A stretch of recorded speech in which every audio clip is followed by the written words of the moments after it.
มาเอานี่ก็ได้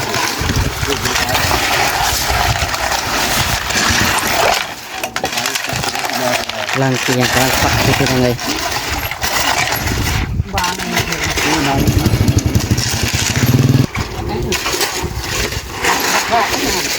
บัตรที่ท่าอยู่ท่าไหมเฮ้ยหาตัวก่อนนะบัตร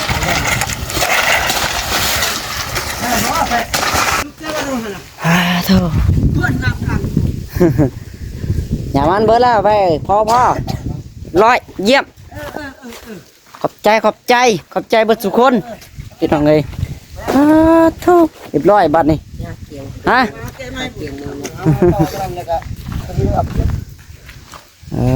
โธ่ขอบใจตาดองนำเด้อที่มาซอยพี่น้องเลยเดี๋ยวไปแวะเวียนเบิ่งกันทันว่าก่อน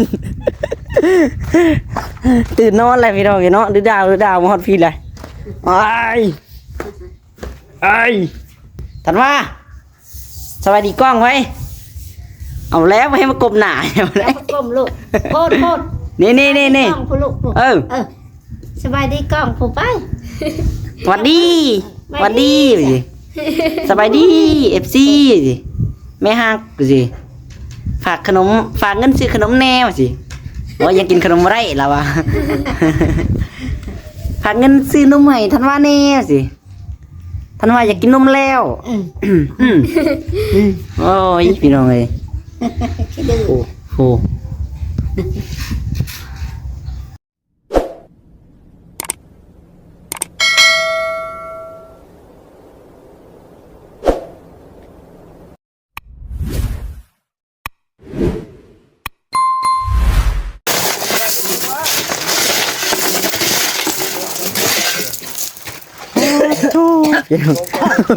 ทางนี้สมัครปูนแล้วเอาพี่น้องเลยเนาะไปเทหลังบ้านกันเลยแต่บ่ฮู้ว่าจะเพิ่นเอาบุกหินแห่มาตะไคร้เนาะนี่เด้อ๋อตัวเอาจังไดก็ได้ทักทายสบายดีแม่ FC เบิดสุขสู่คนเนาะกบพ่อกระทานน้องหลายอีกคือเก่าคือเดิมพี่น้องเลยพอดีสุดบัตรนี่สุดบอลลงด้วยก็บริเทอันก็บริรักพี่น้องเลยเนาะเอาประมาณนั้นวันนั้นก็ชิกว้างแน่มันพอลงน้ำเลยติดแสบเกิดประมาณนี้เนาะเอาพอดีคักแล้วพี่น้องตอนนี้ก็ได้ตัวได้ต้องถ้วยเอาสบายดีต้องถ้วยทองเอาไปยินแห่มาใส่ไปยืมน้ำเพิ่นมายืมน้ำเพิ่นโอ้น้องหลานยังมาหู้เยอะได้พี่น้องเลยเนาะเอาไปเวียกเมื่อกี้นี่มาไม่เห็นจะเพิ่นเอาหินแห่มาเลยยังแบบจุ่มไปยืมนั่งกระเจ้ามาจิงได้อยู่มันนั่นได้แหละก็ไปเทนทรงเพิ่นเนาะอันน่ะโอ้ยแล้วย่องมาดินะเทลูกได้ตัวลุงเลยเทตัวลุงว่าตัวนี้เรือเพียงเลยตัวลุงเนาะเอาตัวลงก็ได้ก็เพียงบัดคือสิโอ้ตัวกบเพียงลุงนี่มันเป็นแป้นหมดแล้วเลยแป้นมันหนาเติบได้ตัวน่ะเนี่ยแกะออกได้บ้างนั่นก็ได้แกะออกก็สวยมันหนาเติบได้น่ะเคลียร์ลงได้ไหมยินเลยก็จะประมาณเบิ่งว่าก็จะเอาใส่ประมาณบ่หรือว่าประเมินเลยนี่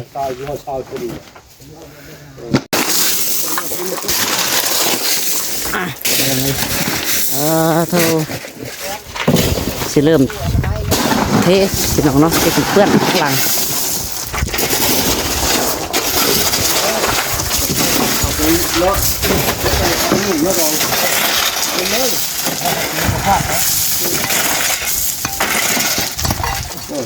ตรงนี้รีบร้อยแล้ว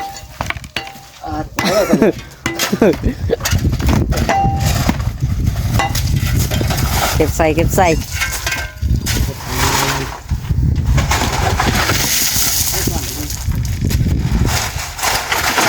ปยืนมันเขามาอะไรเนาะถ้าได้ไม่มีเวลาจะไปส่งแทนเพิ่น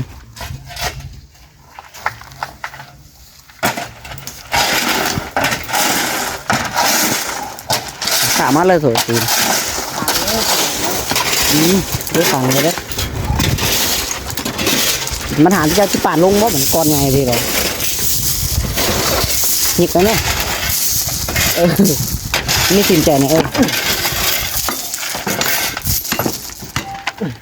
ซับมั้ง เอาล่างเอาหนัก ซับเรา นั่น โอ้ วัดนะ วัดเอาด้วย เป็นนั่น เฮ็ด ว้าย โอ้ยโยทางหลังพลาดชะงอนก็เอาอีกแล้วเนาะ นี่คือทมกระหุบ เห็นคิดอะไรอย่างนี้ ช่วงนี้มันก่อนว่า เราไม่ได้เห็นอะไรเท่า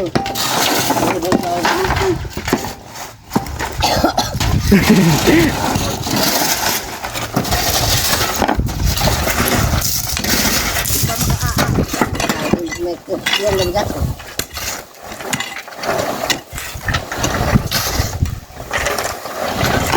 อันนี้มันตกปูนเล็กเลยมันจะใช่มันจับกันเลยแทงตรงอีก ปูนแต่งเนาะพ่อว่ามากินพ่อได้ไปเอาอีกแล้วฮะ นี่ยังไม่มีเลยเฮ้ยโอ้ยจ่อย เอาไว้อีกทีมีเสีย มันบัดเนื้อเห็ดแล้วเนาะยังบรายที่หินยุงจ้อยกันเลย ใส่แค่นี้ครับสิ่งกันยืนเยอะเลยยืนเขา ยืมมาก่อนพี่น้องเลยเพราะว่าเทเนาะแล้วให้มันแล้วมาก่อนก็ได้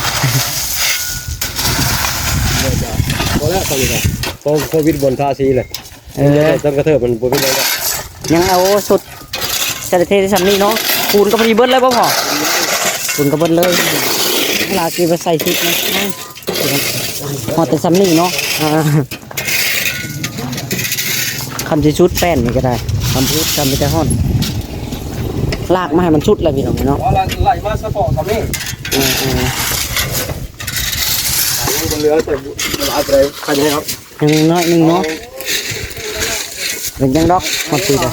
ให้นี่ก็ได้กับนี่ โดย พอติดต่อ ใส่ในหัวมือดิ ฮะ มือเอาใจก่อน หาไปหายใจก้อนเอาไปวะ เพราะว่าแจกสอบจะต้องหาเงินซื้อเอง มัน8 ศอกบ่ แจกสอบบทที่สำคัญกับเหตุกับได้นะ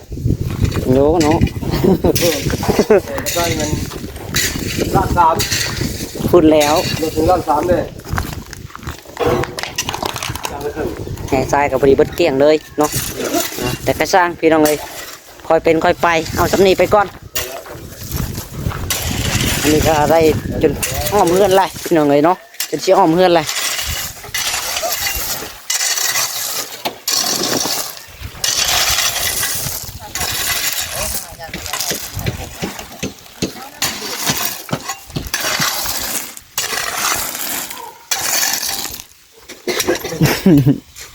ไปแทงเทฮารินไอ้หนูทรงเซ็งอยู่เนาะยกร้อยเบิ่งหน่อย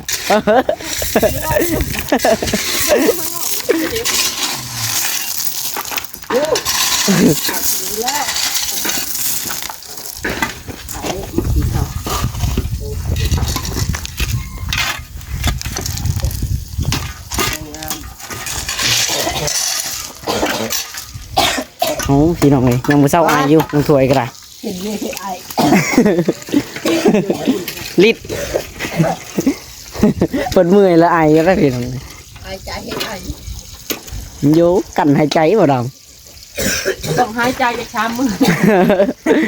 ตายเลย ำตายเลย ใจจะชามือ ตุ้ยเลยกันฮะลืมหายใจจากชามือนะ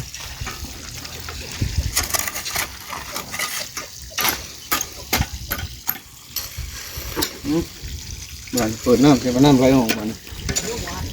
เอาทำได้บ้าง ก็เอายิงไงไล่ออกไปได้แหละ เอาหินใจก้อนบ่เอาเอาตอนนั้นฝังเนาะ ออกกองนี่ เนี่ยมันนี่ต้องกันมาอยู่แล้วเนาะจะเป็นต้องยามันแหละ มันกันมาอยู่จะเป็นต้องยามันนั่นน่ะดำ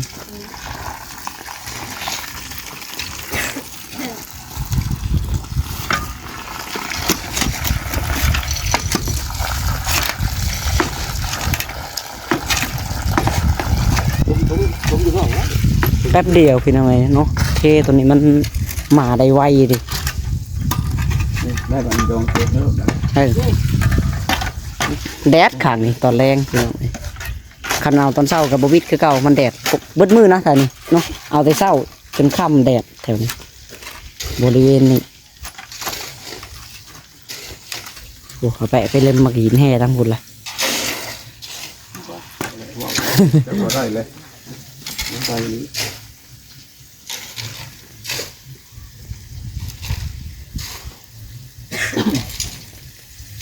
โอ้เรียบร้อยเนาะที่จะเอาที่ชมมัน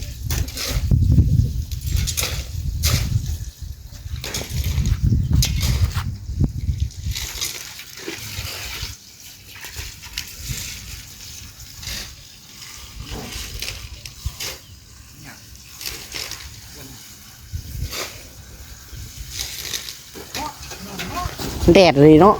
แหมรีรอพี่น้อง เมียงอยู่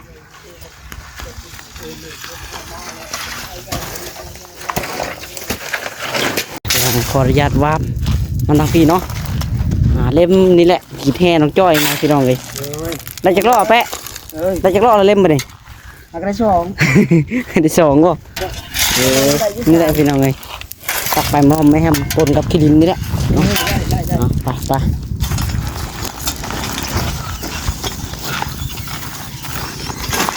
โทษไปชิมอดกันเนาะอย่างอ้อมอยู่พี่น้องเลยเอารถจักรกับล้อเอาวัดเอาเดี๋ยวสวนก็ได้ไปเอ้ยรถจักรเขาไวกว่าได้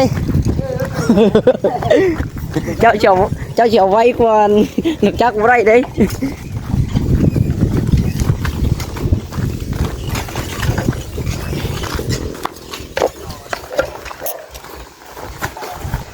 ฮึบ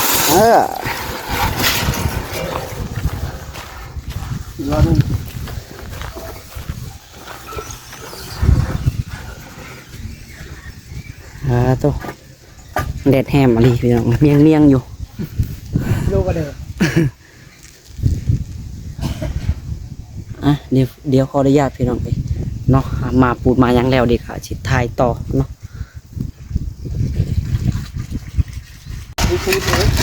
มาเอานี่ก็ได้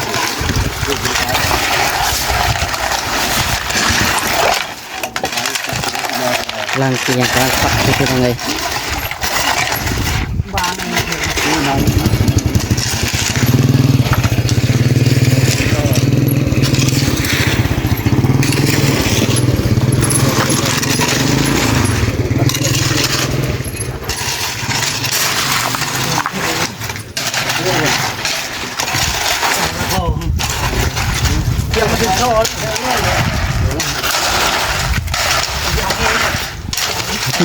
นั่นแหละ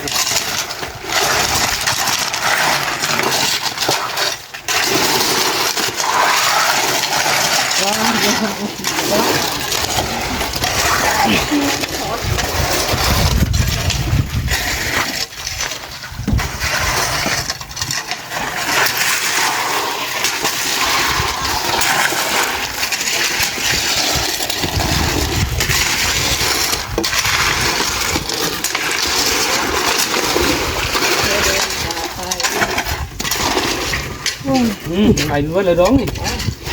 เบิ้ลได้หมด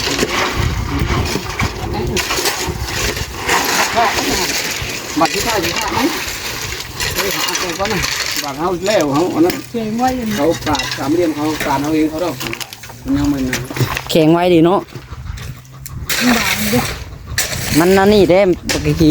หีดปูตลอดเก่าแห้งยิ่งปาดเถอะจุ่มแล้วว่าสามเหลี่ยมมีฝ่ายหน้าเรามีแม่บุ้ง เ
มันถ้าไปเฉียบ นี่ดีให้เนาะ ไอ้บอกกันเอาพอเราเตะเงินอันนี้น้องอยู่ตรงตั้งนี่ เวลาที่อันนี้พวกเราบอกเขาไอ้พร ฮะ จัดงานบุญคือบอกว่าเด้อ ยัง พรบอกเลยท่านทุกคน ยังทันได้บอกเพิ่น บอกได้บอกนะ ว่าจะหาทางติดต่ออยู่ มาโยกันอยู่กันกินสองแล้วบอก คนไหนก็เนาะ บ่เลยบ่ยากลูกน้อยก็เนาะลูกน้อยก็ให้มาเลยรถก็ดี ปูมาเบิดเอาแล้วปูมาเบิดเอาแล้วเนาะ เอาไปต่อกันได้ มันไกลแน่นี่ก็จันบ่มีเวลาไปสิโทรแล้วเนาะบ่ โตเลยเฮ็ดคนคิดนี่ก็เขาเพจคุณเลยเจ้าบ่เลยเด้อบ่เลยพรตอนนี้เนี่ยมาดูคุกเนาะ คันเพิ่นสิเบิ่งเนาะอย่าได้เพิ่นบ่เบิ่งอะไรพี่น้อง ต้องไปก็ต้องได้โทรคือเก่าแหละเนาะเพราะว่านี่ก็แยกจากทีมงานไปโดนเติบแล้วพี่น้องเอ้ยบ่แลทางนั้นก็ได้มาดึงทุ่งนะ มาตุ้มไรขาเลยครับไรขาไปขึ้นมาอยู่ ยุ่งเยอะกว่า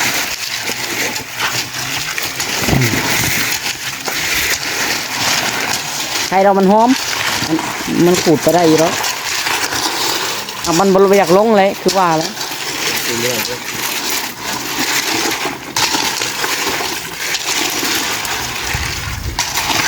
มันแข็งเนาะมันกระด้าง กระด้างเลยนะมันปูนไปทำไม เอามาปูนยังไม่ได้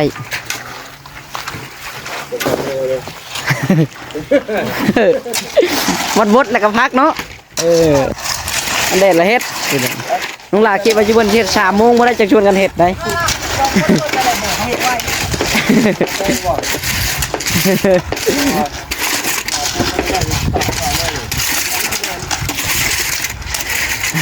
เอาดังซับด้วย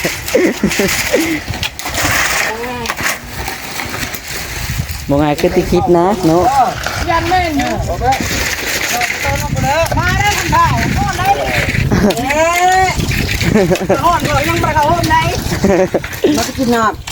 ำ โอ้เราชูบกินแฮมาไกลๆนึงเราอ่ะ หาใจ บอกเลยให้เก็บบุ๊กเจ้าเจ้าเลยดิ โอ้ยให้เราไปเลย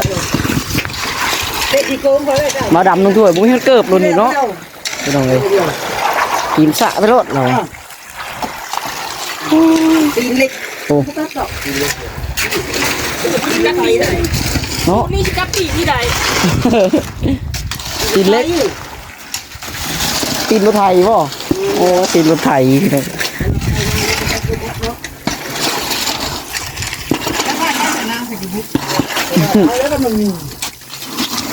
อย่าไปย่างบนท่านรถเอาไหมมาใส่กระบุดน่ะ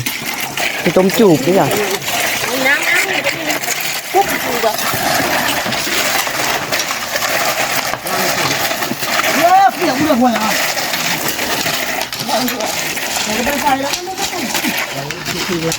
ไม่นี่ผู้ป่าหน้านี่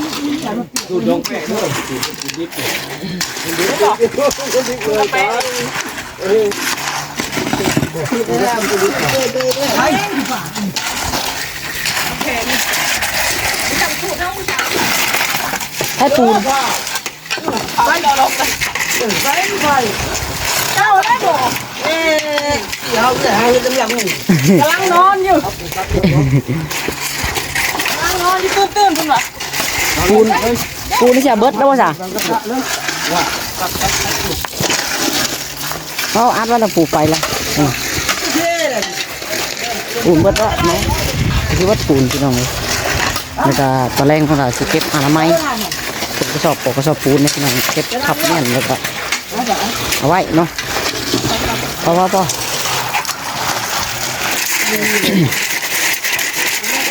นี่มาอยู่ฮดเฮา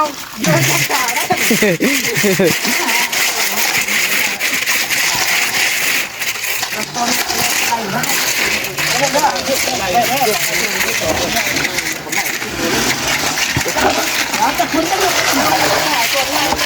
อพ่อสวยมาลงแล้วก็ย่าละสวยมาได้ละย่ามาลงละย่าเอาแล้วสนิท เอาเกมมัน ฮะ เกมมันลูกวะ มันปาดมาลงเลย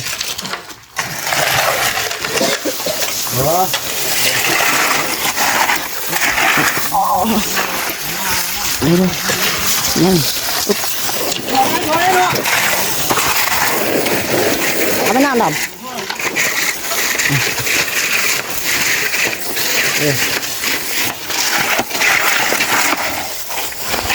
สิตัวนี้น้ำดำส่วน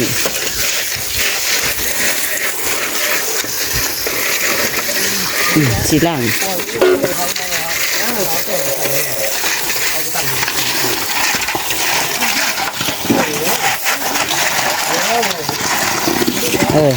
สีแบบสีแบบเนาะติดแซก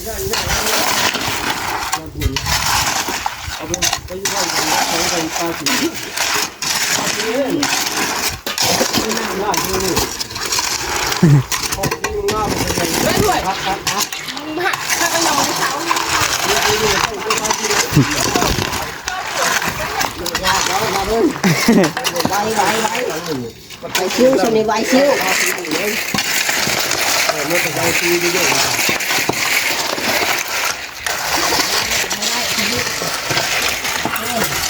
อะไรช้างเลยช้างปาก อ๋อเป็นยังไงเนาะเรียบร้อยบาทนี่นี่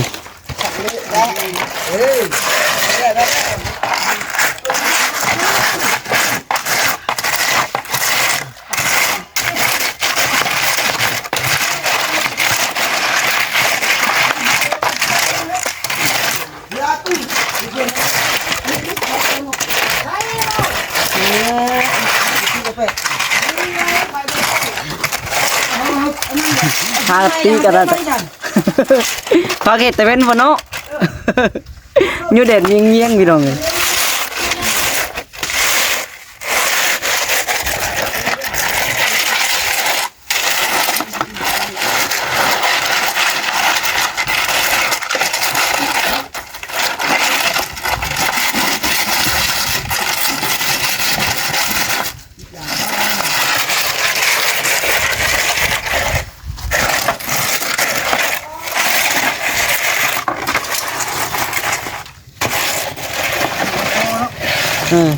บ่งามปะไรครับก็ได้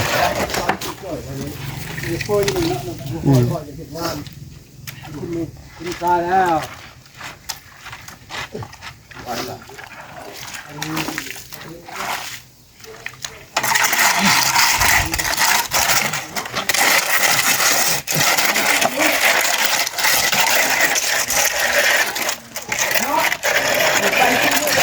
ต้องลากไป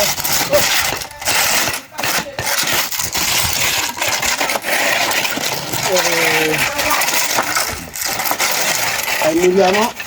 ชิ้นไหนหรอเล่งก็เล่ง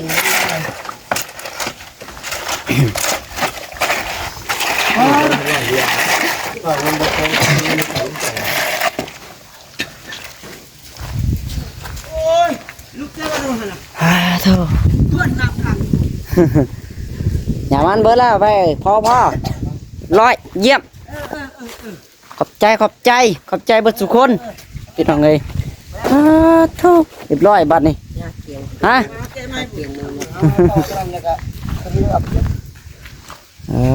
โธ่ขอบใจตาดองนำเด้อที่มาซอยพี่น้องเลยพี่น้องเลยเนาะโอ้จุดแล้วบาดเลยเทกัดเปื้อนอ้อมจืด ยังมอ โอ้ยจำนี้ก็โอเคแล้วไปยังทั้งอันบ่อนเขาก็ออกมาใหม่ระเบียงใหม่น่ะยังตัวนั้นแต่กระยาบ้านสำนีไปก่อนตัวเขาทาสีนี่แหละตัวมันสำคัญก็ได้สำนีโอ้โตบริเทกระสร้างมันดอกตัวนั้น หาเงินข้างหน้าคอยไปพี่น้องเอ้ยน้องหลาได้เงินในคำมาหนาน้องหลาคอยต่อเติมไปเนาะ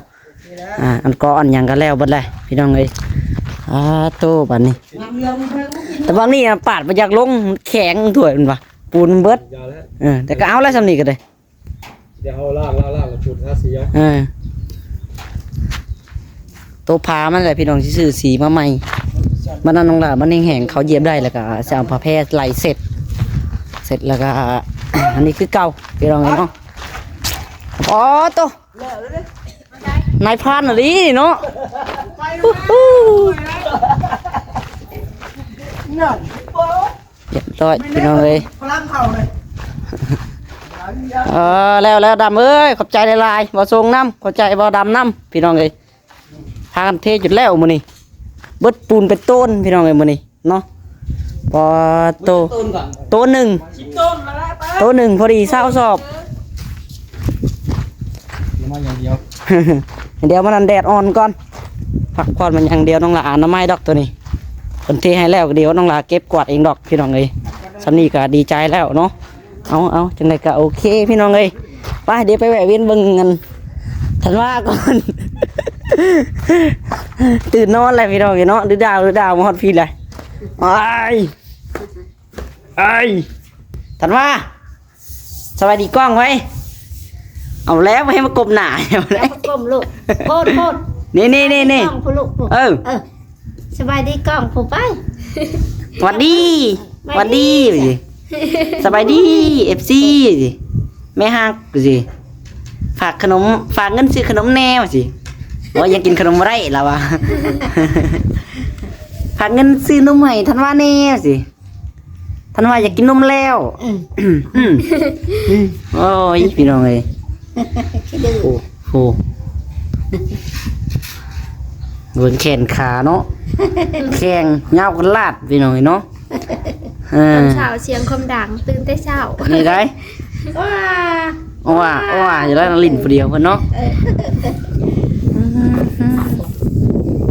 โอ้พี่น้องเอ้ย ติดกระจับอยู่ปุ๊บปับ โธ่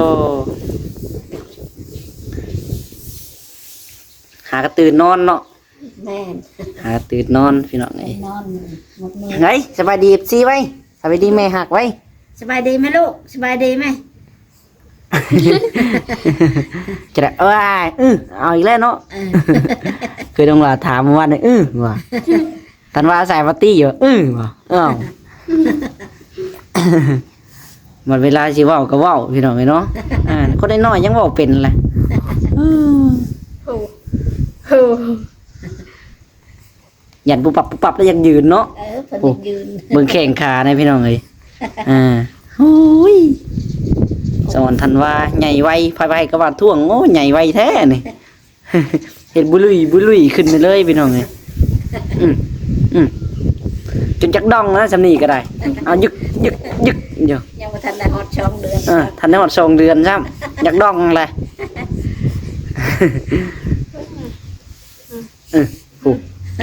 เอาอยู่ปุบปับเลยกันหมูปงเลยเอาเนาะ พี่บืนลุกจนเมื่อยไปได้จังไห้ ยืนลูกแกรงเลยใช่ไปให้พวกหลานนะ เอาซาพี่น้องไงโอเคมาอัปเดตโหแนมเลย โอ้เนาะวายคนจบ เจ็บ วายคนจบนี่ เริ่ม อยากว่านำแหละ วายคนจบอันนี้ ก็มุ้ยอยู่เนาะแนมล่ะสบายดีไว้ สบายดีไหมลูกสบายดียกมือขึ้นสบายดีสัตว์ โอ้ยจะอยากไปเท่านั้นแหละพี่น้องเอาโอเคแล้วพี่น้องเลยสำหรับคลิปนี้ก็ได้เนาะจะขอตัวไปก่อนพี่น้องเลยจังใดก็อยู่ดีมีแห้งเบิดสู่คนเนาะโธ่เรียบร้อยแล้วพี่น้องเลยเทกันปอกกันเปื้อนเนาะจังใดก็ได้เนาะขอบใจหลายๆทางผู้หลักผู้ใหญ่เนาะหรือว่าทางแม่อ้อยพี่น้องเลยขอให้ทางแม่อยู่ดีมีแห้งเด้อแม่เด้อทางลูกกับบ่มีอย่างตอบแทนทางแม่พี่น้องเลยมีแต่คำอวยใจหายพรนี่แหละพี่น้องเนาะแล้วก็นกมือพนมมือพี่น้องเลยนกมือขอให้ทางแม่อยู่ดีมีแห้งนั่นแหละแม่เลยจังใดก็ได้เนาะลูกกับบ่มีคำใดที่ตอบแทนแม่ได้มีแต่คำอวยใจหายพรแหละให้ทางแม่อยู่ดีมีแห้งนี่แหละสุขกายสบายใจขอให้แม่ขอให้แม่ให้มีแต่ความสุขความเจริญตลอดปีตลอดไปเด้อแม่เด้อความเจ็บบ่อยได้ความไข่บ่อยมีปรารถนาสิ่งใดก็ขอให้แม่ได้